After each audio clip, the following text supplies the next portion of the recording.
Olá, pessoal, sejam muito bem-vindos a mais um programa de podcast da ACBIG CDL, o nosso Café com Personalidades. Aqui trazemos empresários, empreendedores de Biguaçu e região para contar um pouquinho das suas histórias, das suas trajetórias de vida pessoal e profissional. Nosso objetivo não é apenas conhecer esses empresários, mas também entender o impacto que eles trazem aqui para o município de Biguaçu. É isso aí. E eu sou Juliana Dias, sou gerente executiva da ACBIG CDL e hoje estou aqui com o nosso diretor de marketing e eventos, o Gabriel Mes, para fazer esse podcast. É isso aí, Ju. Vamos para mais um. Obrigado, Ju. É sempre uma honra poder estar participando aqui, né, juntamente com essa diretoria incrível da CIBIC CDL. E bora conhecer então o nosso convidado de hoje. Que ele é uma pessoa acolhedora, Gabi. Recebi ele aqui na associação, uma pessoa que tu quer conversar sempre, que tu quer cada vez mais estar com ele, porque ele é acolhedor, entende de comportamento humano, ele é formado ele é psicólogo, né? Formado em psicologia, e vai nos trazer muita informação aqui hoje à tarde, né? Que é o Ivan Rodrigues. Seja muito bem-vindo. Bem-vindo, Ivan. Obrigado, Juliana. Obrigado, Gabriel, pela essa oportunidade. Acredito que vai ser um papo bem bacana aí para a gente discutir alguns temas interessantes. Que O bom. Ivan, ele é proprietário da clínica Mundo Sensory, que fica localizada aqui no centro de Biguaçu, né? Pode explicar melhor o endereço, Ivan? Eu não vou lembrar o nome da rua agora, esqueci. Leopoldo Freiberger. Leopoldo Isso, Freiberger, a isso, Rua do Educado. 191, isso, na Rua do Educado, 191. Nós estamos ali há 3 meses, né? Uma clínica multidisciplinar, né? Com foco e especialização na área do autismo, mas atendemos também todas as demandas do público infanto-juvenil. Que legal.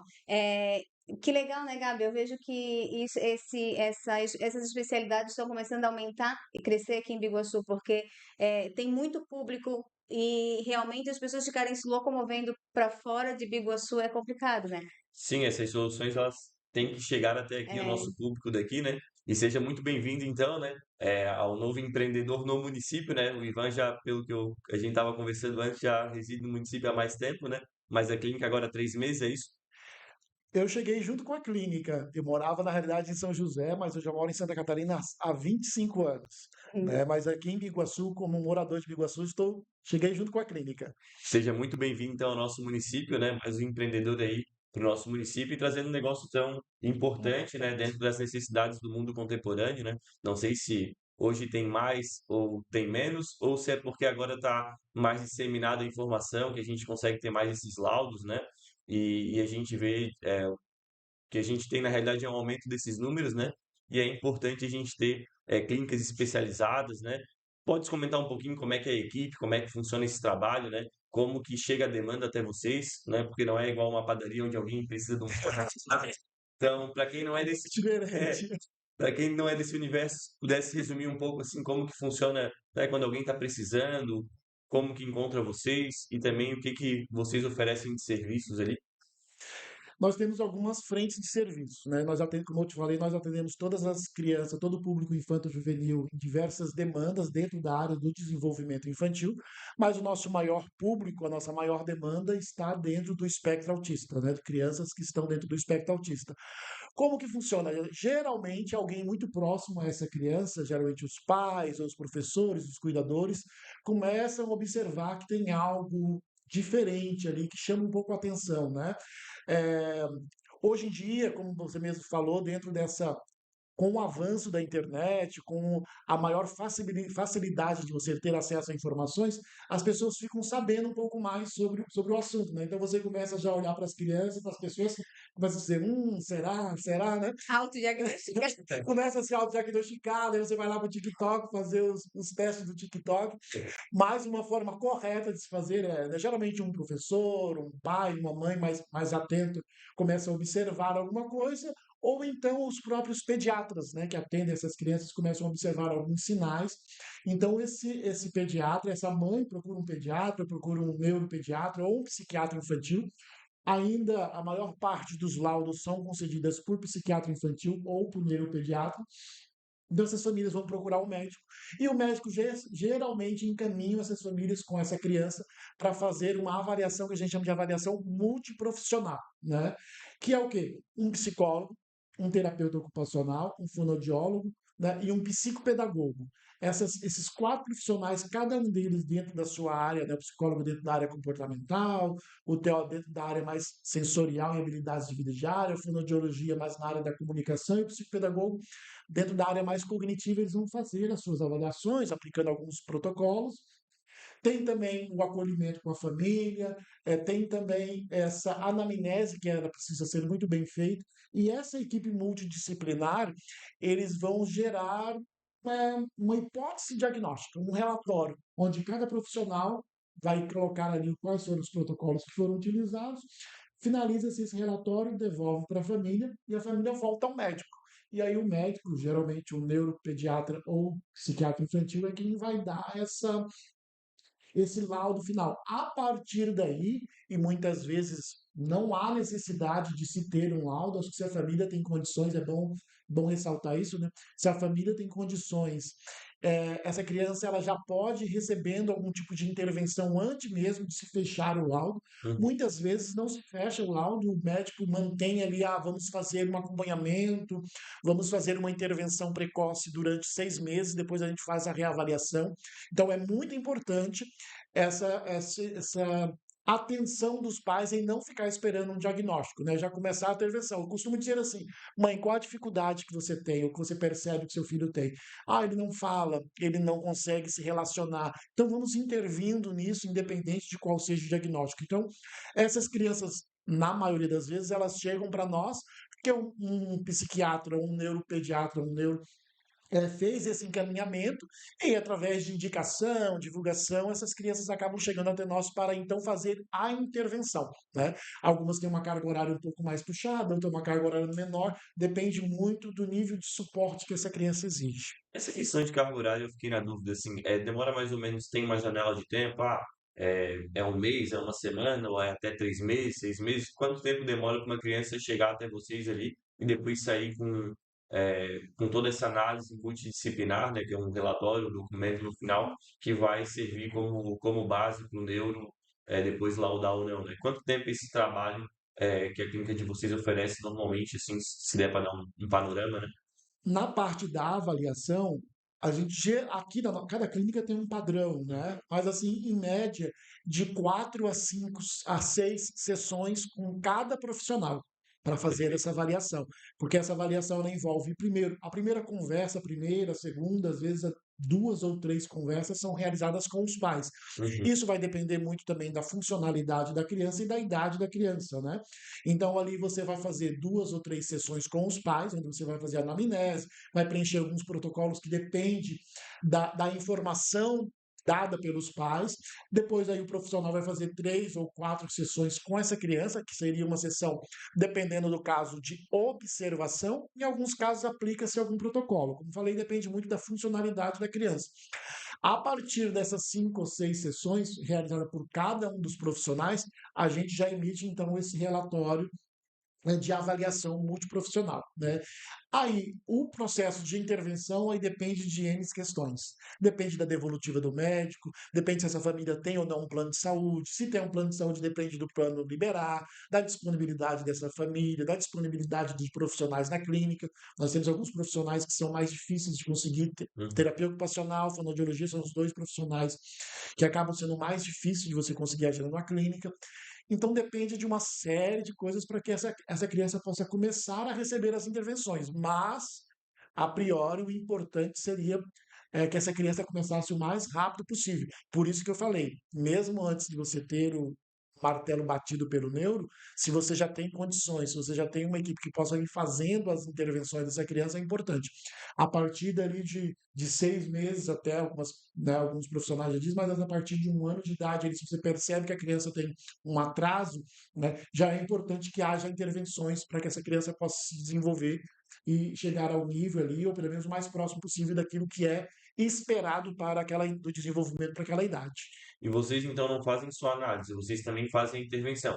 Então, por exemplo, né, foi feita a análise ali, foi gerado esse documento, a criança foi encaminhada para o neuro foi ali e laudou, né? Então ele vai indicar alguns procedimentos, digamos assim, Isso. que precisam ser feitos com a criança, para que ela consiga se desenvolver mais, né? E aí Isso. vocês também fazem esse trabalho também, então. Isso, aí nós fazemos as intervenções.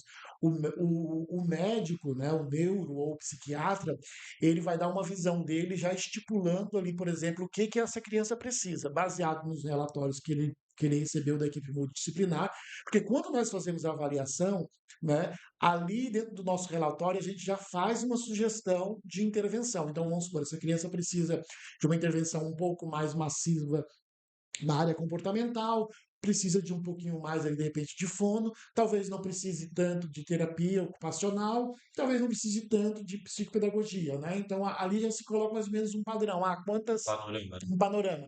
Aí o médico vai, na percepção dele, quando ele emite um laudo, principalmente quando se trata de plano de saúde, porque para que o plano libere as intervenções, né, o médico precisa ali já prescrever, é o médico que dá a prescrição. Por mais que a equipe ela possa fazer a sua avaliação e também sugerir, mas no final das contas é o médico que vai dizer ali o que essa criança precisa de intervenção.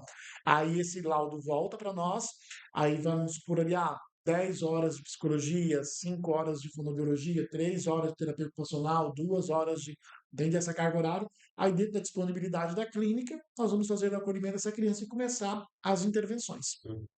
E mais uma pergunta também, antes Legal. de eu fazer as colocações e perguntas dela também.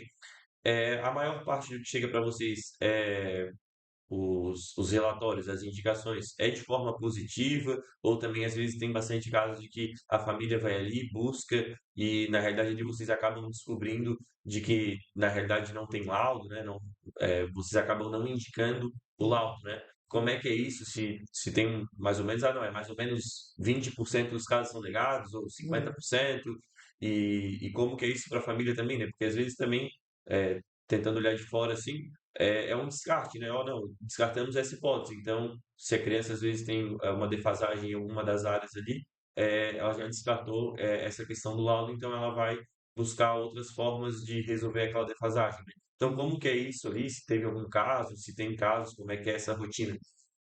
Aqui da clínica Mundo Sensor, eu ainda não tive nenhum caso onde a criança foi descartado o diagnóstico, né? Uhum, Em outras clínicas que eu já trabalhei, já teve casos de pais que chegavam com certeza de que havia um diagnóstico, de que a uhum, criança estava dentro do espectro, né? E a clínica ela foi dando pareceres, né, de que não fechava. Porque o que acontece? Você tem toda uma avaliação, uma análise de observação, né? Você tem uma conversa com o pai, porque há alguns critérios para que possa se fechar um diagnóstico. E esses critérios eles precisam estar presentes já desde a primeira infância. uhum, Né? Então, às vezes, sei lá, a criança chega para a gente ali com 7, 8 anos de idade. Mas esses critérios que têm a ver com a comunicação, que têm a ver com os comportamentos restritos ou repetitivos, eles já precisam estar presentes desde a primeira infância.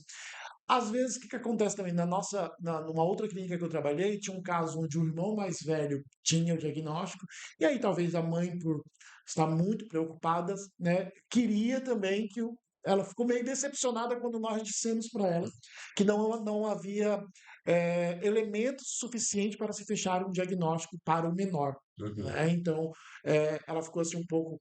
Continuou fazendo as intervenções, levou para o médico, daí o médico pediu para que fizesse durante mais um tempo ali, mas são muito raros os casos onde chega, sei lá, a cada 10, acho que menos de uma criança sai dali com uma negativa de que aquela criança não tenha, né?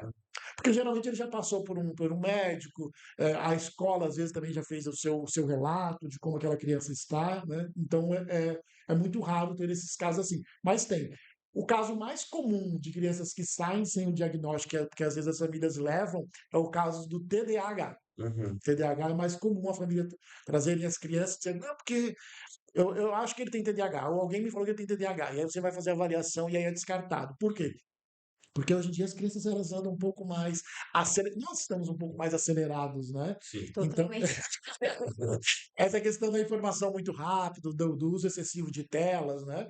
E também já há alguns estudos comprovando que no caso do autismo, por exemplo, o excesso de tela, ele pode gerar sintomas semelhantes ao do autismo, né? Uhum. Então a criança ela pode ter algumas características, mas é em função de que ela tem muito acesso à tela. E aí, quando você vai fazer, de fato, a avaliação, você chega à conclusão de que não. E o TDAH, às vezes, é questão de rotina, né? Até mesmo para nós, adultos, né? Se você ficar dias e dias sem dormir, provavelmente no dia seguinte você vai ter alguns sintomas que algumas pessoas poderiam relacionar ao TDAH, Uhum. né? Então, no caso do autismo, é menos incomum que essa criança venha, né, sendo que os pais tragam e que ela saia dali com a negativa de que ela não está dentro do espectro, mas tem. Então, o Gabi perguntou ali sobre a família, ia perguntar também sobre isso, mas outra pergunta que me veio assim é a escola. Hoje, porque eu penso assim, minha percepção, né? Muitas vezes a família, ela mesma tem aquele preconceito do primeiro, tipo, ela percebe muitas vezes, mas ela tem aquele receio de querer realmente ir a fundo e descobrir se é ou se não é, né? E aí, muitas das vezes eu me questiono isso, mas será que a escola não observa? Tem alguma idade, algum período em que o profissional da unidade escolar ele possa fazer esse pré-diagnóstico, essa sinalização para a família de que essa criança tem alguma necessidade, né? Como é que funciona isso?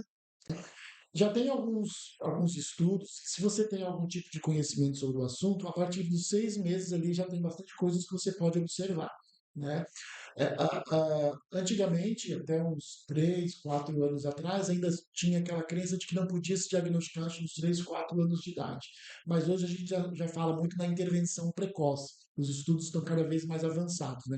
Então, a partir dos 6 meses de idade, já tem algumas características que você pode observar na criança que possa te levar na direção de um possível diagnóstico, né? O professor ele não pode dar o diagnóstico, assim como, né, tirando o neuropediatra e o psiquiatra infantil, nenhum outro profissional pode dar o laudo. Mas se você tem uma base de conhecimento, porque muitas vezes o que que se dizia? Cada criança tem o seu tempo. Ah, em partes é verdade, né? Existem algumas coisas que as crianças diferenciam um pouco, mas existem alguns comportamentos, alguns pré-requisitos que eles precisam estar presentes. Com maior ou com menor frequência, ele precisa estar presente na criança. Uma criança com 6 meses de idade, quando você faz algum tipo de brincadeira com ela já começa a querer te procurar. Ela já sorri, ela já dá algumas respostas, né, para você ali. Então, se você leva essa criança para a escola, né, que a tua pergunta é específica da escola, e aí você tem um profissional que ele tem um olhar mais aguçado e ele já está acostumado a lidar com criança, vai aparecer alguma coisa ali que pode chamar a atenção daquele profissional, né? É claro que precisa ter todo um cuidado para você chamar a família e falar Sim, sobre o assunto, porque é um assunto muito delicado. delicado, né? Melindroso, né? Você chegar para uma família e falar assim, olha, né, tem alguma coisa que está chamando a atenção aqui no teu filho, tem algum comportamento que está destoando dos demais, né? Mas a partir dos 6 meses, 1 ano de idade, se você é uma pessoa que você tem ali, já tem outros parâmetros, conviveu com outras crianças, você já consegue perceber algumas questões. Essa da falta de contato visual é um dos sinais mais frequentes e presentes no autismo, né? Você chamou a criança, está ali no mundo dela, você fez uma brincadeira. Às vezes a mãe está amamentando, né? E a mãe costuma ter essa interação com a criança enquanto amamenta, e ela já percebe que aquela criança não, não retribui muito ao que ela está entregando para aquela criança, já é um sinal de alerta. Então, na escola também, quando são professores mais bem preparados, já desde ali no primeiro momento já consegue se perceber alguns sinais. E aí é ter todo aquele tato para chegar e conversar com a família e dando indicação, né? Oh, talvez você procure aí um profissional, né, da área da saúde, né? Dá uma conversada com o pediatra, porque eu percebi isso, sempre nessa, Essa linha. nessa linha, né? Nunca. Até porque hoje também não é só o autismo, né, hoje tem vários transtornos Sim. né, se tu for trabalhar, entender, nem não quer dizer que seja esse, né? Mas, e às vezes é difícil, e às vezes a família muitas vezes ela precisa de uma aprovação, né? Não, se for alguém vai me falar, se for a escola vai me sinalizar, até por isso que eu te perguntei isso, sabe? E essas sinalizações externas são difíceis mesmo, né? Porque é um professor, né? A forma que ele vai É, falar, e daí isso também vai envolver toda uma situação para a família, né? Porque a família às vezes não aceitação. estava preocupada com isso. E com uma sinalização dessa, querendo não vai atrás de profissionais, também gera um custo, gera Sim, uma atenção. Então tem que ter muita responsabilidade também na forma de fazer essas indicações, mas também não se omitir, né? é, A partir do momento que está observando, tem ali alguns indícios e tal, e também por se omitir, né, como professor, por exemplo, e não repassar isso ali para o setor pedagógico da escola, ou buscar esse contato, essas orientações. Isso também é uma questão que eu acho que tá se desenvolvendo esse relacionamento agora, né, entre as partes. Mas assim, ó, deixando um pouquinho do lado a parte da, da clínica, a parte clínica em si, né? Aham. E indo um pouco agora para o lado empreendedor, né? Como é que está sendo essa questão de ter aberto a clínica aqui em Biguaçu? Como é que foi a escolha aqui do município? Quais são os principais desafios? Eu já ouvi que tu comentou dois ali, né? Pô, tem dois profissionais que às vezes é mais difícil de achar e tal. É uma É, das coisas que a gente mais ouve aqui, né, Ju, que é a É. dificuldade que a gente vê do empresariado, de encontrar as mãos de obras qualificadas, de encontrar bons profissionais, né? Claro que tem bastante, mas a gente vê que conforme o município vai se desenvolvendo, né, vai se buscando mais, às vezes um dos principais gargalos é isso, né? Então, como é que está sendo essa vinda para Biguaçu e também os principais desafios, assim, né? Aqui é um público bem voltado para a classe empresarial, então a gente conversou bastante da parte clínica, mas é, gostaria de ouvir um pouco também esses desafios do empresário por trás da é. clínica ali. Como que foi até chegar aqui, né, Isso, Gabi? A escolha até aqui.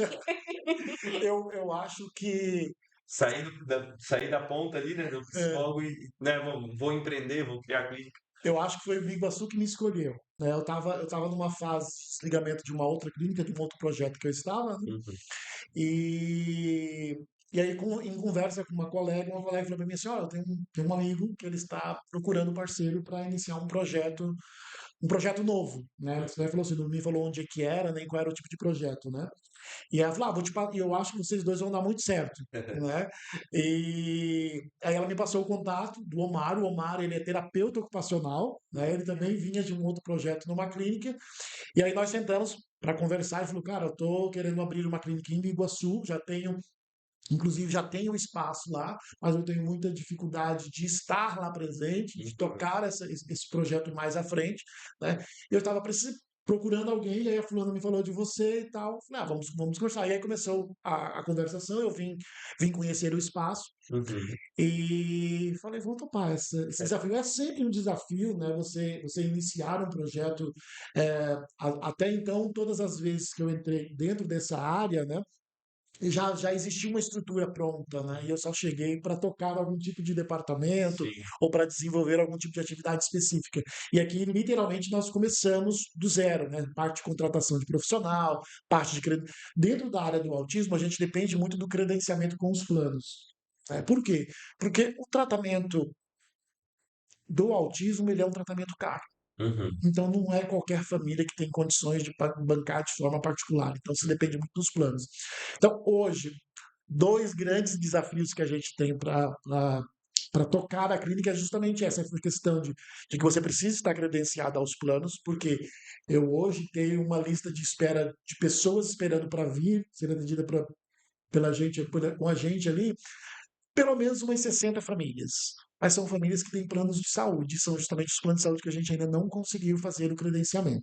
Né? Então, hoje a gente já era para ter um público bem grande de pessoas aqui da região de Biguaçu que saem para fazer tratamento em São José, em Florianópolis, em Palhoça, né? E aí nós chegamos aqui, mas nós chegamos sem o plano, com os dois principais planos, que é a Unimed e o SC Saúde, né? Que são os dois planos que têm maior procura. Então, esse é um primeiro desafio, né? Você está vinculado a um plano de saúde, e depois os profissionais. Como eu falei, o TO nós temos porque ele é um dos donos da Sim. clínica, né? Então é mais fácil. Mas a fonoaudiologia, eu costumo dizer que há uma competição muito grande por esses dois profissionais. O autismo, nos últimos 3, 4 anos, ele se tornou, agora falando de mercado, né? Uhum. Ele se tornou um mercado muito rentável. Né? Uhum. E aí a busca por esses profissionais também cresceu bastante. Então é assim, tipo, eu pago 5, não, eu pago 5,100, eu pago 5,200. E às vezes você está com um profissional, você começa a perder os profissionais justamente por essa demanda, né? Uhum. E no caso do terapeuta ocupacional, até pouco tempo nós não tínhamos faculdades aqui que formavam esses profissionais. Então, a primeira leva de terapeuta ocupacional formados aqui pela Grande Florianópolis, acho que vai sair o ano que vem, né, Uhum. ainda. Então, ainda não tinham. Geralmente eles vinham do Rio Grande do Sul. né, para cá. Então, essas duas dificuldades, de você ter essa parceria com os planos, que é o que acaba auxiliando nessas famílias mais referenciadas, essas famílias de classe mais não têm condições de fazer um tratamento particular, né? Então, essas famílias elas dependem do plano de saúde e essa parte também da contratação dos profissionais. E mesmo quando você tem o profissional, aquele profissional que sabe trabalhar com autismo e que queira trabalhar com autismo, é bem mais difícil, né? Sim, Então, esses são os grandes desafios, gargalo. tirando todo o resto, né? Que a gente Sim. sabe que empreender no Brasil que esse aí todo mundo tem em comum, né? Sim. Sim, sim. E esse credenciamento é muito difícil, assim, junto aos planos de saúde? Eles exigem muito? Como é que é essa Algo que a tratativa em gente si? possa estar ajudando, É, né? isso é. É, Como é que tá essa recepção pra gente só pra gente saber? então, a Unimed ela está passando por algumas reestruturação, né? Acho que nesse ano acho que ele já trocou de diretoria, acho que 2 ou 3 vezes, se eu não me engano, né? E para os planos de saúde, o gasto ou o custo com as crianças ou com as famílias de crianças autistas ele é muito alto. Uhum, Então, os planos eles vêm tentando de todas as formas dificultar, uhum, tanto para as famílias como para as clínicas. Teve um momento, né, do boom da história do autismo aqui, pelo menos aqui na nossa região, que se trabalhava muito com o chamado reembolso, né? E aí as clínicas tiraram tudo que podiam desse momento, né? E aí os planos começaram a fazer, a dificultar um pouco o uhum, acesso aos reembolsos, e quando vai se fazer o credenciamento também dificulta um pouco. No nosso caso, da Unimed, eles nos deram um prazo para setembro, para nos dar um retorno de se ia ou não nos credenciar. Se eu não me engano, acho que tinha uma única clínica aqui no município que era credenciada Unimed e ela perdeu, né, o credenciamento. Uma clínica também do mesmo formato que a nossa, né? Ela perdeu o credenciamento. E mesmo não tendo outra clínica aqui em Biguaçu credenciada Unimed que faça esse tipo de atendimento, eles disseram para a gente que até setembro.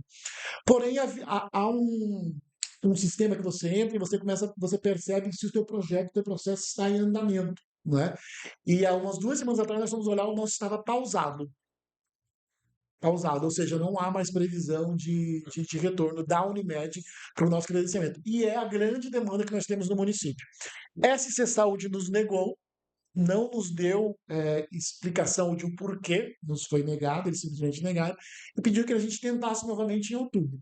Então, assim, são os dois planos que aqui em Biguaçu e região são os que têm maiores demandas, então mais dois mais fortes, e são justamente os dois que a gente ainda não conseguiu.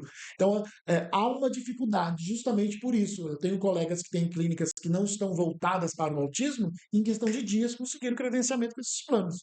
Mas aí, quando é uma clínica que está envolvida, né, os planos já dificultam um pouco mais. Aí, às vezes, a gente vê várias questões de famílias que mercado mesmo, assim, né? é, Às vezes eles olham mais como um custo é, e aí acabam restringindo para não aumentar esse custo dentro da base deles, né? É bem E isso. isso até serve como alerta, né, para os clientes e tal, né? Porque é algo para se olhar, né? Tá cobrado o seu sim. plano, né? Porque se você está Hum, pagando por um plano para ter a cobertura, às vezes, beleza, tem essa cobertura, mas aí também não tem as clínicas credenciadas, ou uhum. credencia só uma clínica que tem a fila de espera, às vezes, que é maior que a do SUS. Então, tipo, isso são questões interessantes se analisar do ponto de vista de mercado, né? Nós temos famílias daqui que saem para fazer terapia na Palhoça. Você imagina você transportar uma criança Uhum, de nível de suporte 3, uhum, né, pegando fila, né, o estresse do trânsito. Esses dias eu peguei um laudo de um médico que o médico colocou no laudo: essa criança não pode se locomover a mais de 15 minutos da sua residência, Ai, para ver se facilita, né? E essa família é uma família que teve que entrar com um processo judicial para conseguir o tratamento dessa criança, que não estava conseguindo, né? Então nós temos ali alguns casos de processos judiciais contra o município, contra o estado e uhum, contra os planos de saúde, porque o plano de saúde para ele é conveniente mandar para onde ele tem credenciamento, né? Porque quando é o credenciamento, o valor que eles pagam, uhum, né? E quando, por exemplo, nós temos alguns casos ali que é reembolso, então nós colocamos o nosso preço, porque uhum. daí a justiça já determinou que aquela família ela precisa fazer o tratamento naquele lugar, naquela região ali, que é mais próximo da sua casa, por vários motivos, né? A gente consegue ainda. Por quê? Porque se eu consigo cobrar um pouco mais, eu consigo pagar melhor o profissional, fica mais fácil para eu encontrar o profissional. Sim. Imagina, o camarada estudou 5, 6, 7 anos, e eu vou dizer para ele assim: eu vou te pagar R$ 30 por atendimento. Uhum. E é bem verdade. O neuro que tu tá falando, eu lembro que a gente trabalhava com um plano de saúde aqui, um dos maiores aqui direto com a gente, que a gente fazia administração, e era muito feito, a gente fazia a administração das vidas que nós tínhamos, né? E Hum, a gente tinha, na época, tipo, uma ou duas pessoas que pegavam reembolso, porque quase não era realmente utilizada essa especialidade, né? uhum, E hoje, com certeza, deve ser uma das mais sim, utilizadas. sim, E assim, é fato, eles dificultam mesmo, porque é custo para eles isso. sim, E sim, o que que o plano de saúde ele usa? Ele ganha, né? Ele ganha mais nas vidas saudáveis que não sim, utilizam, então tem que ter um equilíbrio. hum, E hoje, com essa quantidade de Só. diagnósticos, esse aumento, acabou onerando também para eles. Só que, pô, uma pessoa que paga, é o que eu digo, uma pessoa paga um plano de saúde, chega na hora de não conseguir utilizar, é complicado, né? E aqui em Biguaçu realmente precisa, porque eu acho que a gente não tem clínicas que tenham é, esses planos maiores, né, como credenciados. Aí realmente tem que fazer toda essa logística para poder ser atendido. Existe alguma forma desses pais fazerem algum manifesto, alguma coisa tipo de se unir? Aí tem que ser tipo entrar individualmente na justiça para o plano de saúde poder aportar isso? daí eles precisam buscar um advogado e entrar na justiça. Tem alguns casos ali de famílias que conseguiram, né? Porque daí, se eles não têm, porque o que, que eles usam como argumento? Nós temos uma rede credenciada e eu não sei agora a distância exata, mas que, que está dentro do mínimo, né? Só que você está falando de repente, eu, uma pessoa, né, que tem todas as minhas funções executivas, cognitivas, emocionais, comportamentais bem estabelecidas, de eu sair daqui para lá no centro de Florianópolis fazer o atendimento. Outra coisa é você pegar e colocar uma criança dentro de um carro ela tem questões sensoriais, ela tem questões comportamentais, ela tem questões de tempo de espera, né? E, às vezes, de mães não conseguir sair com essa criança. Então, daí você precisa procurar um advogado e entrar no processo judicial solicitando que o atendimento seja feito dentro de um limite mínimo. Que foi o caso desse médico, né, que ele colocou ali. Essa criança ela pode se locomover no máximo 15 minutos. E também o custo, né? Um Porque, custo. assim, muitas das vezes a pessoa, não é que ela tenha um padrão de vida que ela consiga dar aquele atendimento para o filho dela, mas ela trabalha numa empresa que oferece para ela o plano de saúde e favorece ela naquela situação. E não quer dizer que ela tenha disponibilidade e tempo, em dinheiro mesmo, para estar indo toda a vida para o SEM, né? Para outros municípios para fazer esse atendimento com a criança, né? Tem casos de famílias que eles recebem aquele BPC, né, que é o auxílio ali, e eles usam esse valor para pagar o plano de saúde. Então, quer dizer, a família não tem condições, né? Então, eles usam esses valores, ou às vezes famílias que se desdobram, fazem um plano de saúde só para o filho, né? Ou, sei lá, dão o seu jeito, eles realmente não têm condições, já passam um sufoco para pagar o plano. Aí tem que gastar com transporte, às vezes não tem carro. Então, imagina todos os dias, às vezes, tem criança, às vezes, que precisa de no mínimo 10, 15, 20 horas de terapia semanais. Eu peguei uma agora ali que tinha 40 horas semanais de. Isso todos os dias. Todos os dias a criança precisa ir para terapia, né? E aí, se é um pai que não tem. Se tem um carro, já é difícil, porque a gasolina, né, também não anda com água, né? Precisa de gasolina. Mas se você não tem ainda e precisa de se deslocar de transporte público ou de Uber, é uma outra dificuldade que acaba para ajudar a criança acaba piorando, porque daí essa criança vai chegar lá no espaço menor de fisioterapia completamente desregulada. E aí você precisa de um tempo só para conseguir estabilizar aquela criança para que ela possa absorver de alguma forma aquilo que vai ser ensinado para ela durante o processo terapêutico, né? E isso que o plano de saúde tem que enxergar, né? Sim, Tipo, se ela já passa por todo esse transtorno, até ela chegar lá, o tratamento não vai ser sim, eficaz. sim, Então, tudo isso já começa numa prevenção, que é isso que eles dizem que a gente tem que trabalhar na prevenção, né? Então, não faz sentido. sim, sim, Conversando tudo isso, a gente vê, se colocando agora no lugar da família, né? Todos os desafios que precisa superar, digamos assim, para poder dar o tratamento adequado, né? Então, sim, né, tem desde a questão, né, do laudo e toda a dificuldade que se tem para cada nível, grau que se fala, né? No trato ali, e aí depois ter que superar toda essa questão de plano de saúde quando tem, né? Sim, sim, todos têm também, né? Mas quando tem plano de saúde, ainda conseguir uma clínica, aí às vezes, né, tem lista de espera, às vezes em outro município, aí no dia a dia ali, né, não tá conseguindo tratamento, mas aí é horas em fila, em carro, tem que ir para outro município, tem que voltar, aí tem o tempo, né, porque se o pai tá levando também, não tá trabalhando daquele, sim. né? Não tá Geralmente, um dos cuidadores, eles precisam ficar meio que 24 horas à disposição daquela criança. Então, né, às vezes o pai está trabalhando e a mãe fica, né, para fazer todo esse movimento de translado, de cuidar, Uhum. de, né, terapias. Às vezes tem mães que passam a tarde ali esperando seus filhos na terapia, porque também não compensa deixar, voltar e depois voltar lá Então, buscar, é isso que eu entende? fico me perguntando. Ainda mais quando é longe, assim, em outro Sim, município, né? Às vezes, se é no município, já consegue resolver alguma outra coisa, alguma sim, outra situação, sim. e aí em outro município, às vezes, o que resta é esperar mesmo, né? E eu me pergunto isso, sabe? Como que, tipo, por isso, às vezes a gente vê, não dá o tratamento, não faz o tratamento, mas será que toda a família vai conseguir fazer isso? Tipo, nem todo pai e mãe, um pode ficar em casa e fazer só o acompanhamento com o filho, Sim, porque além de o tratamento não ser dos mais acessíveis, muitas vezes nem tem plano de saúde, sim, e como que essa mãe ou esse pai vai parar de trabalhar, que às vezes é o que também fomenta né, para sim. pagar aluguel, para pagar Sim. alimentação.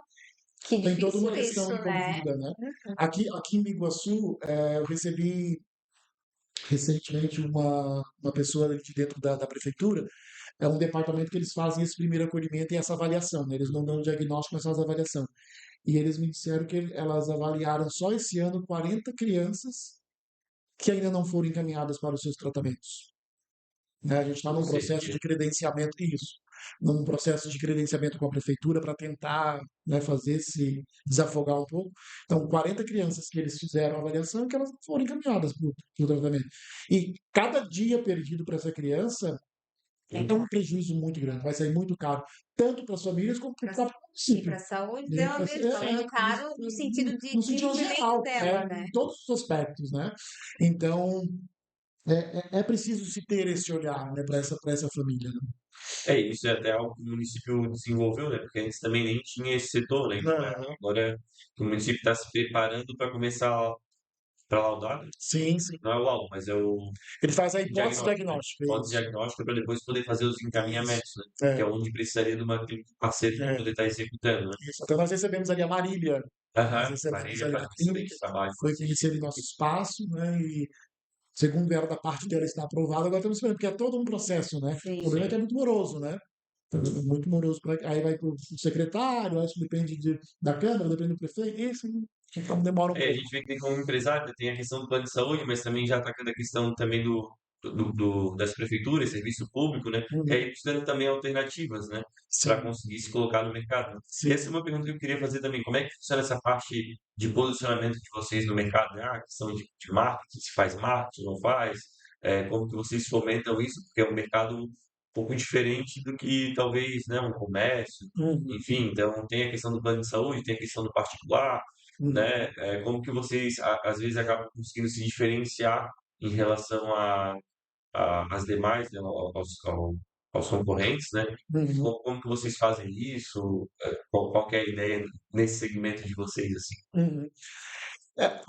Como toda empresa, o ideal, né, nós ainda não temos ali uma equipe propriamente dito, mas o ideal é que você tenha uma equipe de marketing, né? E dentro dessa questão da área da saúde mental, é que você trabalha, né? Você acaba trabalhando mais dentro das redes sociais, você acaba trabalhando com aquela questão do dar informação, Uhum. né?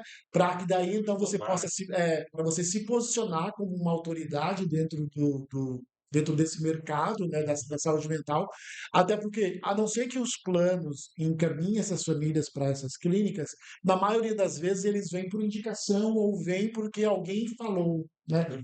É um espaço, né, principalmente quando você lida com criança, é um espaço que depende muito de que você faça um bom trabalho com quem você tem, para que essas pessoas possam trazer outras, né? Porque você não vai deixar o seu filho num espaço qualquer só porque ele tem uma super divulgação, né? Várias coisas estão ali, são levadas em consideração no momento de você tomar essa decisão. Então, no caso, a gente trabalha com esse posicionamento dentro das redes sociais, trazendo informação, explicando como que funciona, né? E para que daí, então, essas famílias possam ver esse movimento e falar, poxa, aqui é um espaço onde eu posso deixar o meu filho. E essa parte do fazer um bom atendimento com os que já estão para que eles possam direcionar, porque quando a gente depende do plano, o plano faz esse direcionamento. Tá? Uhum. Então, vamos supor, tem várias famílias aqui, mas como esse plano não tem o credenciamento com a gente, Conosco eles vão enviar essas famílias para um outro município, né? Mas essa presença no marketing, ela é sempre muito importante. Esse posicionamento, no caso da saúde mental e emocional, esse posicionamento dos profissionais, né, é muito importante. E E uma essa troca também eu acho que é um prejuízo, né, no desenvolvimento da criança. Ela tá lá fazendo todo o tratamento, toda uma terapia com aquela equipe, e daqui a pouco ela tem que mudar de Sim, equipe, porque agora não credencia mais, agora não faz mais parte daquela clínica. sim, E eu acho que isso também acaba acarretando num retrocesso para a criança, porque ela já está acostumada com aquele, né, profissional que está atendendo ela, porque eu acho que isso é confiança. sim. Eu acho que a criança que tem qualquer tipo de transtorno, eu acho que, né, eu não estudo, não sei não sou desse ramo, mas a gente percebe que é muito a parte de confiança. Quando ela confia, ela se entrega mais, ela fala mais. Isso até mesmo num psicólogo, tu percebe que quanto mais a criança vai, mais ela vai se soltando e expressando. E essa troca, eu acho que deve ser uma das maiores dificuldades que vocês devem pegar também, né? Eu vou te responder com a mesma resposta que eu te dei numa outra questão que você perguntou antes da gente começar, que depende. E aí tem os dois lados. Por quê? O que acontece? Sim, tem essa questão da criação do vínculo. Depois que a criança ela cria um vínculo com um profissional, fica bem mais fácil você trazer demandas de alto custo, né? Porque dentro da análise do comportamento, nós trabalhamos, em especial com as crianças que estão dentro do espectro, nós trabalhamos com a questão do reforço. E muitas vezes o profissional acaba sendo o reforçador dessa criança. Essa criança faz porque ela gosta de estar com aquele profissional, ela criou aquilo que a gente chama de vínculo. E aí ela acaba se desenvolvendo mais porque é mais agradável. É tanto que assim, quando eu vou atender uma criança pela primeira vez, o que essa criança gosta? Essa criança gosta do Homem-Aranha. Aí eu, como estratégia, vou lá e venho com a camiseta do Homem-Aranha, ou trago alguma coisa dentro do. Para que eu possa, a gente chama de pareamento, para que eu possa ser pareado a isso que essa criança já gosta, que é o Homem-Aranha. Então eu venho com a camiseta do Homem-Aranha, e aí ela já me dá uma abertura. Então, depois de um tempo, você cria esse vínculo, e é claro que essa criança ela vai receber e executar com maior facilidade os comandos dados por alguém que ela confia, que ela gosta. Essa é a parte boa. E realmente, quando você tem uma troca de profissional, há uma quebra, né? Essa é a parte ruim. Mas, por um outro lado, a gente trabalha dentro da análise do comportamento também com a questão da generalização, que é o quê? Eu tenho um comportamento contigo, mas às vezes eu só tenho contigo. Uhum. E eu preciso entender que eu também vou precisar desse mesmo comportamento com o Gabriel. Eu preciso treinar isso. Entende? Então, quando há também essa mudança também ela pode ser proveitosa. Aos Vai depender prejuízos. do momento ali, né? Isso, vai depender muito da situação, muito do momento. Então, essa criança, ela está há um ano com o mesmo psicólogo e ela está fazendo ali, talvez seja interessante que ela mude, porque esse psicólogo vai trazer elementos diferentes e essa criança vai entender que aquele comportamento que ela desenvolveu não pode existir só quando aquele profissional estiver presente. Aquela criança que aprendeu a pedir, dá, né? Ela precisa aprender a pedir, a falar o dá com a mãe, com o pai, com a professora, com o outro, e às vezes ela só faz com aquele profissional. Então, essa mudança é uma oportunidade também que essa criança venha crescer. Mas, sim, geralmente há primeiro um prejuízo, né? Uhum. Porque ela não vai querer fazer, ela vai demorar um pouco, depende muito da questão do nível de suporte. A gente fala muito sobre a rigidez cognitiva de algumas crianças que estão dentro do espectro. Então, às vezes, elas se vincula com você e aí toda vez que entrar um outro profissional na história da vida dela, ela vai ter aquele momento de comportamento disfuncional ou como a gente chama popularmente de se desregular emocionalmente falando. E uma pergunta, vocês decidiram, né, nichar para essa questão da mais infantil, né? Mas chega ali para vocês, às vezes, algum adulto também querendo algum tipo de tratamento? Como é que funciona isso para vocês? Porque às vezes a gente vê, né? Pessoas Entendeu os saem, transtornos? é, pessoas às vezes se autolaudando, se automedicando, É, né? Enfim, às vezes por conta desse mundo mais corrido também, as pessoas buscando alternativas para se regularem, às vezes até buscando medicamentos e tudo mais, né? E esse tipo de demanda chega ali, vocês decidiram, optaram por não ir para essa área, como é que é essa relação, digamos, com os adultos aí? eu, particularmente falando, eu trabalho com adultos também, Aham. né? Sou especialista em autismo e em saúde mental, então eu atendo adultos também com outras questões de transtornos, né? Então, quando chega ali, eu acolho, né? A nossa clínica ela é especializada no desenvolvimento infantil. Vocês atendem também, Isso, então. mas não significa que a gente não possa atender um adulto, Perfeito. principalmente se ele estiver dentro do espectro e precisar de um auxílio, de um atendimento, né? Eu atendo também numa outra clínica, nessa clínica eu atendo só adultos. Eu tenho adultos que também estão dentro do espectro, e tem adultos com outras questões comportamentais, emocionais e tal. Quando chega ali, eu acolho. Se é alguém que eu percebo que não dá por algum motivo para eu atender ali, eu encaminho para o outro espaço que eu atendo. Uhum. Mas aparece, sim, de vez em quando, ali alguns adultos perguntando: tem atendimento para adultos? Eu falo: tem, o que você precisa, né? Então, as portas estão abertas também para os grandinhos que têm algum tipo Sim. de transtorno que precisam de auxílio. Assim, a gente vê o pessoal fazendo, às vezes, iniciando nesse movimento de se automedicar ou se autolaudar, mas também, às vezes, esse movimento vai levar a pessoa a buscar um profissional. Uhum. Então, talvez ela comece, abre aspas, errado, mas naquele caminho ali, buscando resolver alguma questão, ou porque, às vezes, algum colega comentou e tal, a partir daquilo ali ela também vai encontrar, buscar esse profissional para estar dando os auxílios de forma correta, né? Uhum. Quando a gente fala de transtorno, Gabriel, é importante a gente lembrar que o transtorno ele é uma desordem, uma desorganização, né? E aí o que que acontece? A gente precisa separar aquilo que está dentro do esperado. Todo mundo tem um nível de ansiedade e tá tranquilo. Todo mundo tem um nível de tristeza e é necessário você passar por esses momentos, né? A ansiedade dentro de um determinado grau, ela pode te levar a tomar algumas decisões, a tomar alguns caminhos que é importante. Então a gente precisa separar aquilo que é normal, bem entre aspas aqui, né? Uhum. Daquilo que é patológico. Patológico é aquilo que começa a se desfuncionalizar. E aí, falando do medicamento, o que que acontece? Eu não sou contra o medicamento. Em alguns casos, o medicamento ele é necessário. Mas a gente precisa entender que o medicamento ele vai resolver alguns sintomas. Aí você precisa ter claro que você precisa tratar a causa, Uhum. né? E aí as pessoas elas vão se entupindo de remédios até um ponto que elas começam a ficar disfuncionalizadas, porque o transtorno é justamente isso, você ficou disfuncional.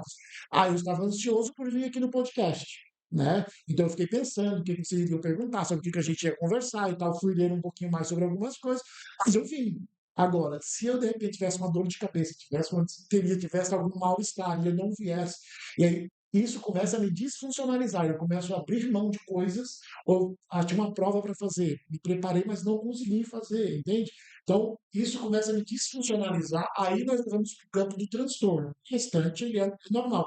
E aí as pessoas elas vão se medicalizando, e às vezes ela toma um remédio para ficar mais tranquila, para dormir. Aí depois ela toma um remédio para ficar acordada. Entende? Aí começa a se medicar, se medicar, se medicar. A medicalização é que é o problema, né? Que às vezes estou tão ansioso que o medicamento ele vai me trazer uma tranquilidade para que eu possa ouvir o terapeuta, fazer essa troca com ele e para que isso possa ter algum resultado na minha vida. Mas o caminho da medicalização e principalmente da automedicalização, ele é muito perigoso. E esse comentário é importante também, principalmente também para o universo empresarial, assim, né? Qual, né, o pessoal que toca em empresa, sempre com muita demanda, com muita responsabilidade, tem folha de pagamento, tem imposto, tem isso, tem aquilo, e aí, às vezes, dentro de toda essa pressão, né, independente de ser patológico ou não, às vezes as pessoas chegam em limites que podem se tornar disfuncionais em certos sistemas, né? E às vezes acabam deixando a balança desregulada um pouco, né? E é importante também essa questão preventiva, né? De buscar apoio, enfim, com terapia, com psicólogos e tal, para não esperar a corda arrebentar para depois correr atrás do prejuízo, digamos assim, né? Mas de já ter esse acompanhamento, de já ter essa questão mais preventiva mesmo, né? Para não esperar o pior chegar, digamos O assim, né? nosso problema é que a gente deixa procurar. É que nem. Hoje em dia está mais comum as pessoas procurarem dentista, né? Mas antigamente, o que que você fazia, né? Você ia aguentando até o ponto de chegar lá, não dava mais, aí você ia procurar um dentista. Chega lá, o dentista passava um antibiótico, você parava, tomava, o dentista te dizia assim: ó, eu vou te passar um antibiótico para aliviar a dor, porque está muito inflamado e tal, mas depois a gente precisa fazer um tratamento. Meu filho, parou de doer, nunca mais se voltava. Né? Hoje em dia as pessoas estão mais responsáveis, mas parou de doer, nunca mais voltava. E aí, daqui a 2 meses voltou a doer de novo, aí voltava lá, até o ponto que de repente tinha que arrancar. Uhum. Né?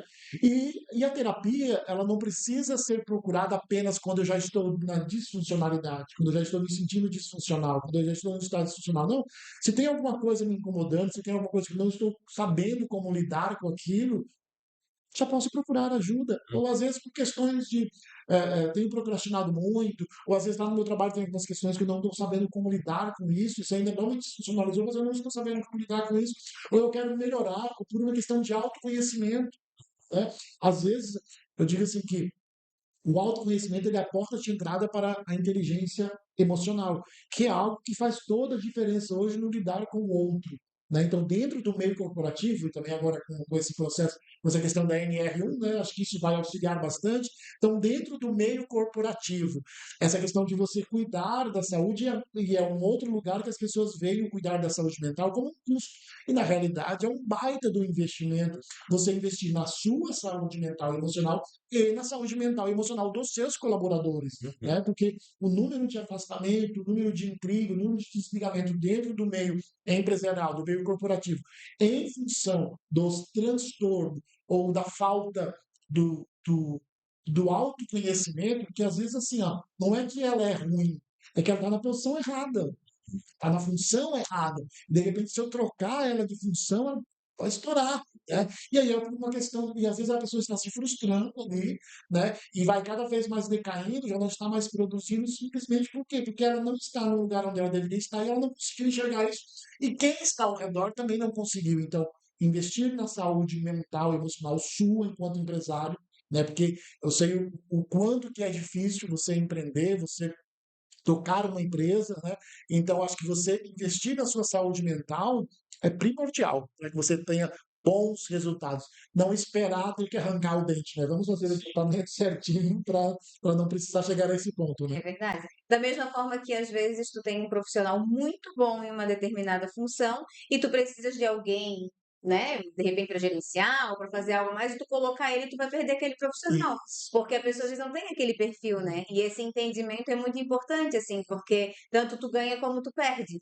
É aquela coisa, né? Tu tinha um ótimo tesoureiro, aí leva ele para gerente, aí você tem um É, péssimo gerente e perdeu o tesoureiro, exatamente. né? É, tu consegue voltar atrás. Entende? Então, É, acho que essa é a questão também, né? Você tem uma pessoa que ela é muito boa, o cara é um baita de um vendedor, vou colocar ele para ser gerente de vendas. Aí o cara vai como gerente, mas ele não tem gestão de pessoas, não consegue liderar, não tem essa qualificação. É claro que hoje a gente sabe que com um pouco de empenho, né, você pode também desenvolver, não é aquela coisa assim, eu nasci líder, né? Você pode sim. desenvolver também, né? Trabalho às vezes com palestras, com treinamento dentro das empresas, escola, professores, né? Você percebe que muitas coisas você pode desenvolver.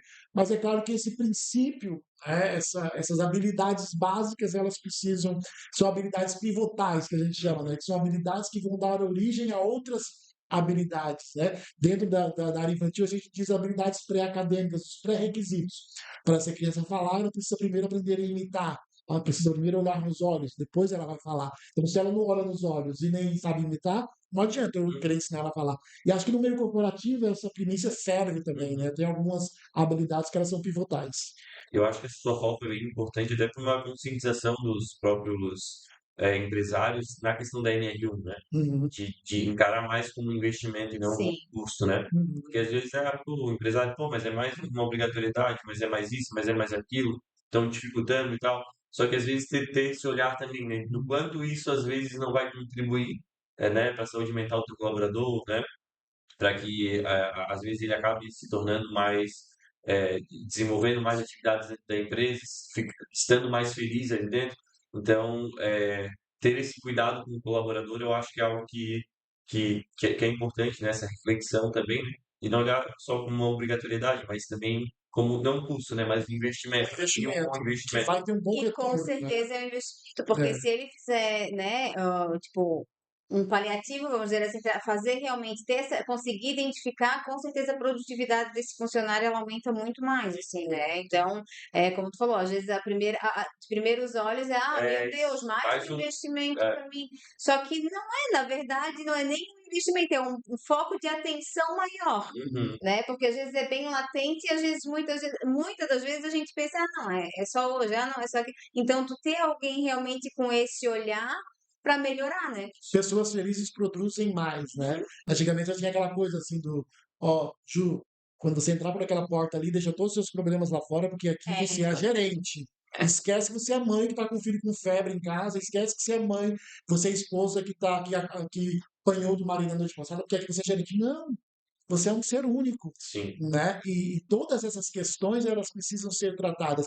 A empresa não é responsável pela minha saúde mental no que diz respeito àquilo que acontece lá fora, mas se ela puder me ajudar, com certeza ela vai ter muito ganho. Vai Igual, sair por exemplo, melhor. ela vai tirar o melhor de mim. Então tem que ter esse olhar, né? Com De que é de certeza. fato um investimento. Inclusive, falando do autismo, você trouxe para mim aquele dia o autismo dentro das empresas, né? Que algumas pessoas também Sim. têm essa questão, né? Eu, Do autismo de nível de suporte 1, que são pessoas que têm dificuldade de interação social e que às vezes passam dificuldades para circular dentro do meio corporativo e que precisam de ajuda, de ter esse olhar. são os rotulados, né? São os Muitas vezes é grosso, é antipático, é isso, mas às vezes é algum tipo, é o transtorno que tá ali, Sim, porque a gente acha que é muito tipo, quando a pessoa não socializa, não fala, não tem nenhum tipo de interação. Não, é como tu falaste, tem vários níveis. Então, às vezes, o nível 1 é uma pessoa que socializa, tipo, entre aspas, normal com todo mundo, mas ela tem aquela dificuldade de, muitas vezes, se colocar no lugar do outro. É aquela pessoa muito direta, ui, pessoa grossa, é, vale é. e não é.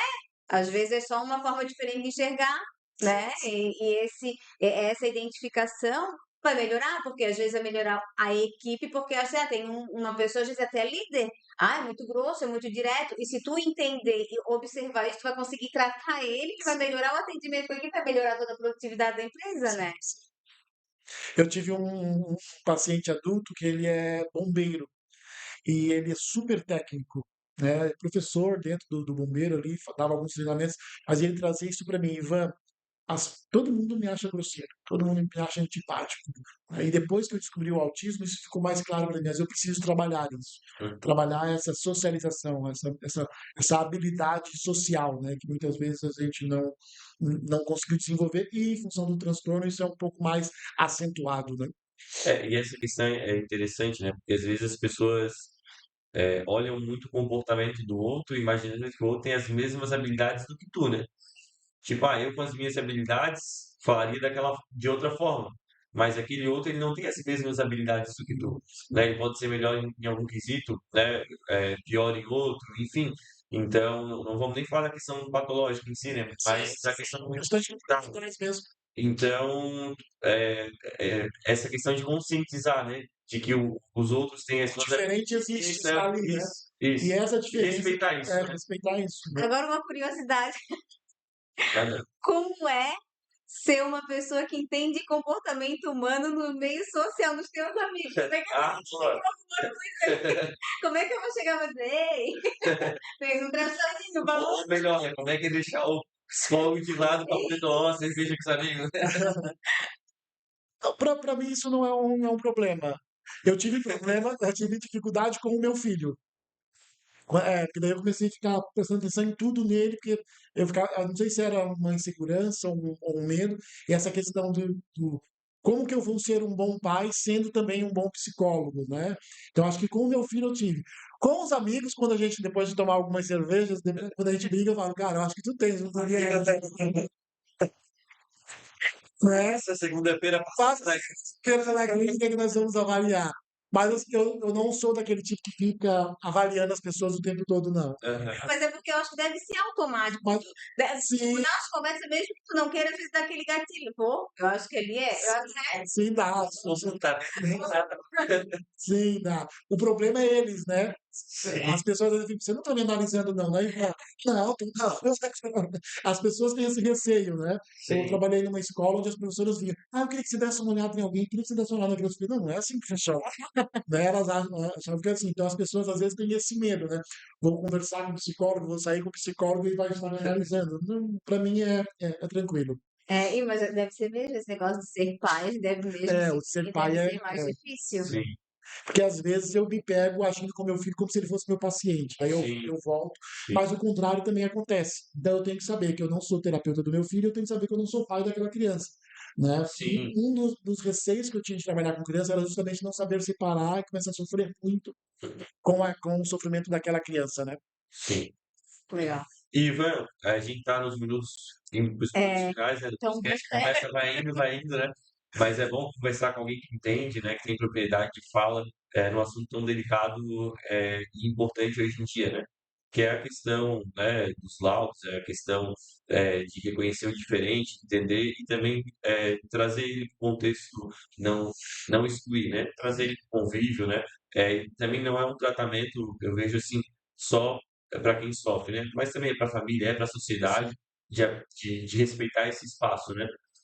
Mas eu gostaria que falasse um pouco ali da tua clínica, um pouco mais, a gente falou um pouco mais no início, depois a gente foi mais para uma questão empresarial, né, mas vendendo um pouco do teu peixe aí, né, se puder falar os motivos aí que são importantes para as pessoas que estão nos ouvindo poder ir ali, conhecer teu espaço, né? Uhum. Às vezes tem uma criança que está buscando algum laudo, ou até às vezes um adulto também, né? De que forma que vocês podem estar ajudando, orientando, quais são os diferenciais de vocês, de que forma essa pessoa vai ser acolhida ali.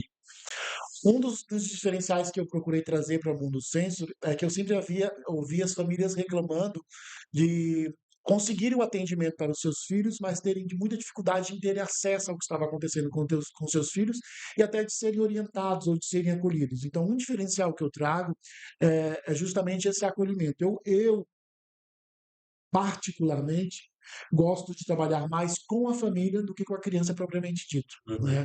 Por quê? Porque eu entendo que a família ali é onde as coisas realmente acontecem. Então, sempre onde eu trabalho, em especial agora na nossa clínica no Mundo Senso, eu tenho muito forte essa coisa do acolhimento, que foi a palavra que a Ju usou no início para me apresentar, essa coisa do acolher a família. Por quê? Porque eu entendo o quanto eu não é aquela questão de que eu sei como é, porque eu nunca vou saber, né, mas eu procuro o máximo possível me colocar ali dentro daquela situação para tentar entender o quanto é difícil você ser pai de uma criança atípica e todos esses desafios que você enfrenta. Então, quando uma família chega na clínica, ela já chega ali completamente desgastada, esgotada emocionalmente, financeiramente, fisicamente falando, então, você ser bem acolhido acho que faz toda a diferença. Então, ali na Mundo Senso, nós temos esse diferencial, de que se você quiser, se você estiver precisando, você, um amigo, um parente teu estiver precisando, você pode chegar e falar, ó, eu vi o Ivan no podcast lá da CIB CDL, né? A CIBIC CDL, você pode ir lá me procurar que eu vou te receber. Eu gosto muito dessa parte do receber a família, do tentar entender esse processo familiar no desenvolvimento do autismo. E como nós falamos no início, nós atendemos todas as demandas infantis, né, que estejam dentro da questão do neurodesenvolvimento ou questões comportamentais e emocionais. Então, ansiedade, TDAH, dislexia, dificuldades em lidar com o luto, com a separação, todas essas questões nós atendemos as crianças de 0 a 18 anos, e para os grandinhos também que estão se sentindo meio abandonados, transtornados e precisar de ajuda, né, pode também nos procurar. Como eu falei, eu faço alguns atendimentos adultos em outro espaço, ali o nosso espaço é mais voltado para as crianças e para as questões do TEA, mas eu atendo também todas as demandas comportamentais e emocionais de adultos, além de também de fazer treinamento, palestra para grupos, né, pessoas que tenham interesse em investir um pouco na sua saúde mental, na saúde mental da sua igreja, na saúde mental da sua empresa, da sua escola. Nós também temos essa possibilidade de atendimento. Tá? Então, se você precisar, você pode nos procurar no meu Instagram pessoal, no Instagram da clínica. Nós estamos aqui, qual é o nome da rua, Ju? Leopoldo Freberger. 191, né? Nós combinamos aqui que nós íamos falar o endereço junto. Clínica Mundo Sensory, aqui bem no centro de Biguaçu, né? Você pode também acessar o nosso Instagram, Clínica Mundo Sensory, também você vai nos encontrar ali. Com certeza será um prazer recebê-lo e tentar fazer aquilo que estiver ao nosso alcance para te ajudar e te auxiliar no desenvolvimento da sua criança. Qual que é o arroba do teu pessoal ali também que tu... Ivan Rodrigues ponto pessoal. Arroba Ivan Rodrigues ponto pessoal, né? Especialista em autismo, em desenvolvimento humano e saúde mental. Você pode me seguir ali. Se precisar de alguma coisa, é só me chamar ali no direct também. Essa questão, né, do carinho, do acolhimento humanizado, né, desse atendimento, assim, esse olhar, eu acho que ele é importante em todas as áreas, mas principalmente nessa, porque às vezes é um momento mais delicado ali, quando a família está buscando um cuidado especial para a criança. Então, parabéns, né, por vocês trazerem isso como diferencial da equipe de vocês.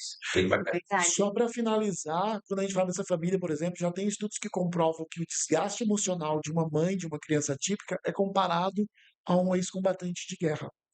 Então, o nível de estresse emocional de uma mãe, eu falo da mãe porque geralmente é quem assume mais, né? Claro, não desmerecendo o papel dos pais, que é de suma importância. Você que é pai, né? Não abandone essa função de ser pai, né? Não delegue tudo para a mãe, né? Você também precisa participar. A importância do pai, a participação do pai, ela é importantíssima. Mas às vezes por um acordo, às vezes a mãe, né, acaba assumindo maior responsabilidade nesse cuidado com a criança.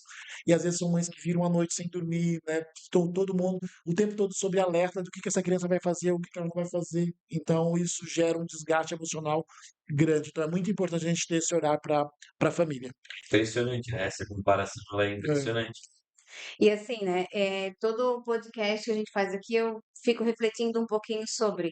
E hoje eu só posso dizer que a minha admiração aumentou ainda mais para os pais atípicos. Uhum. Dar parabéns para o pai que realmente continua firme e forte do lado da mãe, porque a maioria deles não é pai, a maioria deles abandona e a mãe fica sozinha nessa jornada, muitos né? casos, muitos casos. E assim, e muitas das famílias também acabam protelando isso, né, por vergonha ou por resistência, e quanto mais protela, mais prejudicial é para a criança e para a própria família, porque vai chegar um momento que eu acredito que a família também não vai dar conta e vai ficar ainda pior, vai começar a desestruturar tudo, porque não sabe lidar com a criança, né, e essa criança ela precisa de atenção, independente de níveis, né, eu acho que isso, da mesma forma, se tu buscar esse atendimento, se tu procurar essa ajuda, vai te ajudar, pai, vai te ajudar, mãe.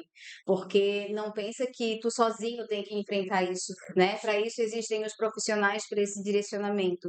E trazendo um pouquinho para a NR1, é a mesma coisa. Sim, O empresário ter esse cuidado, ter essa acolhida, também vai melhorar o desempenho da empresa dele, que às vezes acha que tem alguém ali que ele produz muito, ele dá muito resultado, mas ele não sabe se relacionar com a equipe, mas às vezes essa falta de relacionamento é só esse diagnóstico que pode ajudar, né? Então, eu acho que essa reflexão que fica para hoje e dizer que realmente ser pai e mãe atípico é uma dádiva de Deus, não é para qualquer um. Eu acho que Deus escolhe. Então, por mais que seja difícil o dia a dia de vocês, se sintam honrados porque Deus deu essa possibilidade para vocês, porque vocês realmente são pessoas diferenciadas. e ficar atento também, a gente não falou sobre isso, mas às janelas de oportunidades, né? Porque para cada fase da criança, tem algumas coisas que essa janela, vamos dizer assim, de oportunidade, ela está aberta. E hoje, com os estudos, a gente sabe que a neuroplasticidade ela está aí, ela faz com que nós consigamos aprender coisas a todo tempo, mas do 0 aos 5 anos é a maior janela de oportunidade ali que as crianças têm para aprenderem, se desenvolverem e fixar conhecimento. Então é muito importante não perder essa oportunidade. E uma reflexão que eu gostaria de deixar também, que o Jonathan Porto, nosso presidente, né, que é pai atípico também, ele fez essa semana uma conversa numa roda de amigos, em relação às vezes também tu respeitar aquele indivíduo, né? Às vezes tu faz uma projeção de como tu gostaria que ele aproveitasse, que ele interagisse, e às vezes aquela criança, né? Ela tá ali, tá feliz, tá tendo um bom momento, né? Mas às vezes a forma dela interagir, É né? diferente. É diferente para o pai, né? O pai às vezes tem uma expectativa, né? Mas ter esse olhar, né? Que às vezes o universo do atípico ele é um universo diferente, mas ele também é um universo bonito, né? A Sim. criança também tem as alegrias dela, ela só não enxerga, ela enxerga belezas que a gente não consegue enxergar. E aí, às vezes a gente, por não estar enxergando o que ela está enxergando, às vezes a gente acha que não, Quer ela não está proporcionar aproveitando mais, achando que isso, precisa mais, e às vezes e às vezes só a presença ali, o carinho, a atenção, né? Aquela criança ela já está se sentindo muito realizada. Às vezes ela só não tem a habilidade ainda de comunicar, né? E aí é por isso que é importante vocês buscar o Ivan Rodrigues aqui na é, clínica, né? Clínica Mundo Sensory, Sim, né? sim. Que aí isso vai ajudando também no desenvolvimento, né, Ivan? Isso aí. Ivan, Estamos lá te obrigado pela esperando. tua participação, né, Ju? é isso aí, né? Então, para quem nos acompanhou até agora, né, não esquece de ir lá curtir a gente no Facebook, Instagram. Nosso site vai ser lançado logo, logo, tá repaginado, tá saindo do forno e vai ser muito bom. E YouTube, né, que os nossos episódios saem no YouTube e também no Spotify. Agora dá para o pessoal ir ouvindo a gente aí, não tem desculpa. Já vou malhar vindo, né? É isso aí. Então, a gente vai entregar um mimo pro Ivan, a nossa sacolinha da Cibic CDL, né? Ivan, obrigado pela tua E participação. Tá, agradecer, isso obrigado a aí. vocês pela Tudo de bom aí. oportunidade, pela acolhida. E Fico sempre à Sucesso, né? disposição. Sucesso empreendendo aqui no município de Biguaçu. Seja muito É, bem-vindo, 3 meses. empreendendo aqui no município, mas com certeza com essa pegada, com esse atendimento humanizado, vocês têm bastante campo aí para crescer, né, e para atender Com aí as certeza. famílias que precisam do nosso município, né? Porque na realidade, às vezes, o empresário vem aqui, não, toda empresa é o interesse em ganhar dinheiro e tal. Pô, vocês estão resolvendo uma situação, né? Sim, Resolvendo um problema que sim, pessoas que moram aqui no nosso município hoje têm, né? E não só no município, mas na comarca mesmo, né? sim, Pô, tem que ir pra alguém que mora em Governador Celso Ramos. Às vezes, pô, tem que ir até lá. Às vezes, né, se já tivesse em Iguaçu também, para quem mora em Antônio Carlos, é mais perto também, sim, com para quem é certeza. daqui de Iguaçu. Então, vocês, na realidade, estão ajudando a resolver um problema, né? Então, sejam muito bem-vindos aí ao município e nós desejamos todo o sucesso do mundo. Venham para cá, participem mais vezes aqui também da Civic CDL. Está Obrigado, de portas abertas. É obrigado. isso aí. E para finalizar, a gente olha para a câmera central, nós três, e a gente fala assim, ó, o slogan da Civic CDL, a Civic CDL, a força que te representa. Vamos lá? Vamos lá. Então vamos lá. A A Civic Civic CDL, CDL, a a força força que que te te representa. representa.